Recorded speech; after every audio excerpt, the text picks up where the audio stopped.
बहुत समय पहले की बात है। एक नदी के किनारे दो साधु रहते थे।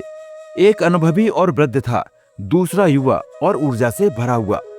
युवा साधु को अपनी कठोर तपस्या पर बहुत गर्व था। वह अक्सर कहता, मैंने अपनी इंद्रियों को वश में कर लिया है, अब मैं कुछ भी कर सकता हूँ। एक दिन दोनों को नदी पार कर दूसरे गांव जाना था। जब वे किनारे पहुंचे तो उन्होंने देखा कि एक गरीब महिला वहां खड़ी रो रही थी। जलस्तर बढ़ गया था और अकेले पार नहीं जा सकती थी। वृद्ध साधु बिना कुछ बोले आगे बढ़े, उस महिला को अपने कंधे पर बिठाया, नदी पार कराई और दूसरी ओर सुरक्षित उतार दिया। युवा साधु यह देखकर दंग रह गया। वह मन ही मन क्रोधित था, क्योंकि उनके नियमों के अनुसार किसी स्त्री को स्पर्श करना वर्जित था।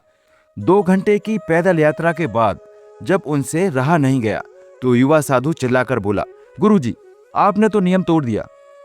आपने उस स्त्री को छुआ, क्या आपको पाप का डर नहीं लगा? वृद्ध साधु धीमे से मुस्कुराए और शांत स्वर में बोले, पुत्र, मैंने तो उस महिला को 2 घंटे पहले ही नदी के किनारे छोड़ दिया था, लेकिन तुम उसे अभी तक अपने दिमाग के बोझ में उठाए हुए घूम रहे हो। नियमों की लकीर पीटने से बड़ा धर्म मानवता का धर्म है। अक्सर हम दूसरों की गलतियों या अतीत की बातों को पकड़कर बैठ जाते हैं, जो हमारे मानसिक विकास को रोक देती है।